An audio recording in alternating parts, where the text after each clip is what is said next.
It is 1942, and somewhere beyond the smoking front lines of the Eastern Front, Soviet artillery officers are staring at a problem.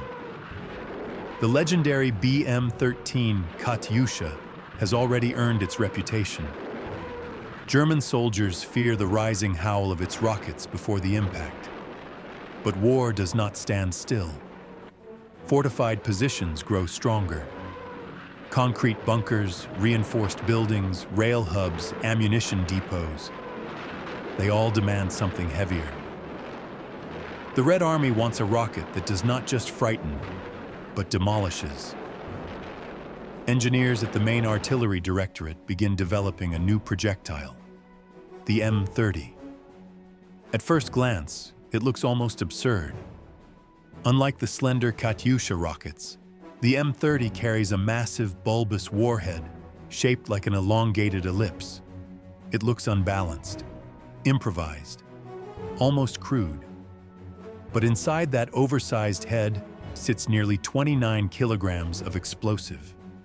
When tested at proving grounds, the results are terrifying. The blast crater is enormous. Shock waves flatten fortifications. The weapon is approved for mass production. By the summer of 1942, the first Guards mortar units equipped with M30 rockets are formed. Among soldiers, however, it quickly earns a nickname, unofficial, never printed in newspapers. Luka, a reference to a notorious satirical poem known for its exaggerated proportions. The name spreads quietly through the ranks. The rocket's shape leaves little to the imagination. The Germans soon learn to recognize its sound. But power comes at a cost. The M30's crude aerodynamics make it inaccurate. Its short range forces crews dangerously close to the front line. Entire salvos must be fired together to compensate for dispersion. Sometimes rockets embed themselves into trees or soft ground before detonating. Veterans recall bizarre sights: enormous warheads stuck halfway into wooden structures before exploding seconds later. Effective, yes. Precise? Not at all. The Soviet engineers respond with improvement. The M31 appears next, externally similar, but internally refined. Engineers reduce the thickness of the steel casing, cutting the weight of the metal body nearly in half while keeping the explosive mass unchanged. The result? The same destructive force with better efficiency. When fitted with delayed fuses and impacting medium soil, the M31 can produce a crater up to 7 meters wide and over 2 meters deep. A handful of direct hits can collapse a 2-story building. Against German defensive lines in 1943 and 1944, these rockets become instruments of demolition. Still, one problem remains: accuracy. The final modification, the M31UK, introduces an ingenious solution. Small angled gas vents are built into the rocket body. As propellant gases escape, they create rotational force, spinning the projectile along its axis. Primitive spin stabilization improves dispersion dramatically. For the first time, heavy Soviet rockets become not just terrifying, but reliable. And now, another problem becomes impossible to ignore: mobility. The early launch systems for the M30 and M31 are cumbersome. Rockets are transported separately. Launch frames are assembled on site. Preparation takes time, too much time. In fast-moving offensives, artillery units struggle to keep up with advancing tank armies. The Red Army of 1944 is no longer retreating.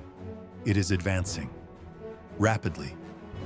Engineers understand that heavy rockets must become as mobile as the troops they support. The solution arrives on foreign wheels. The American Studebaker US-6 truck, delivered under Lend-Lease, proves robust, reliable, and ideal as a platform. Soviet designers mount a new launcher system onto its chassis, a honeycomb arrangement of 12 tubular guides. each composed of 4 internal rails that act like barrels to stabilize the rocket during launch.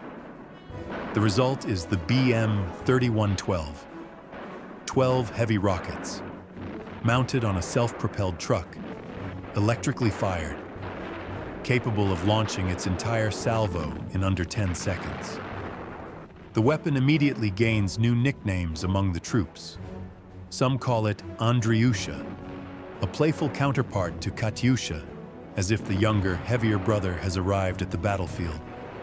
Others continue to use Luka, linking the machine to its unmistakable ammunition. Unlike earlier systems, rockets are fired directly from the guides rather than transport crates.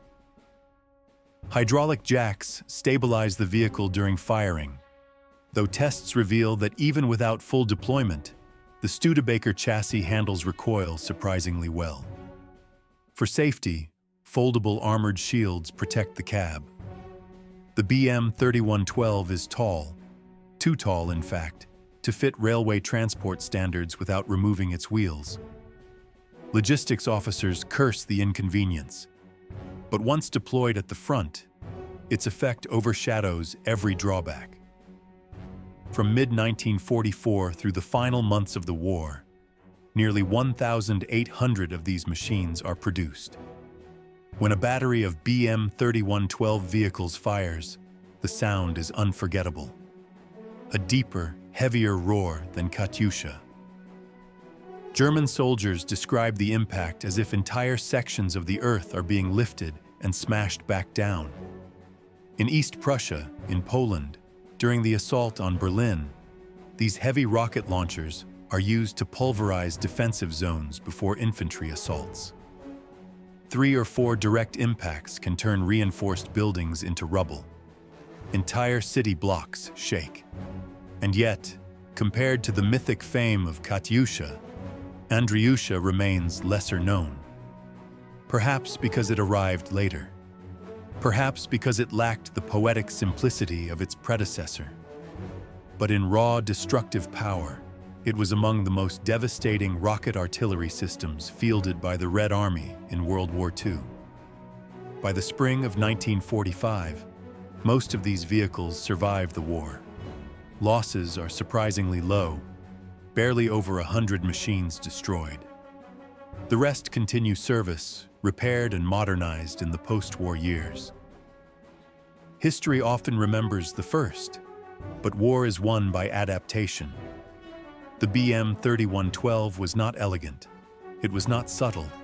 It was tall, heavy, imperfect, and brutally effective. And when its 12 rockets screamed into the sky, there was no mistaking that the younger brother had grown into something far more destructive than anyone expected.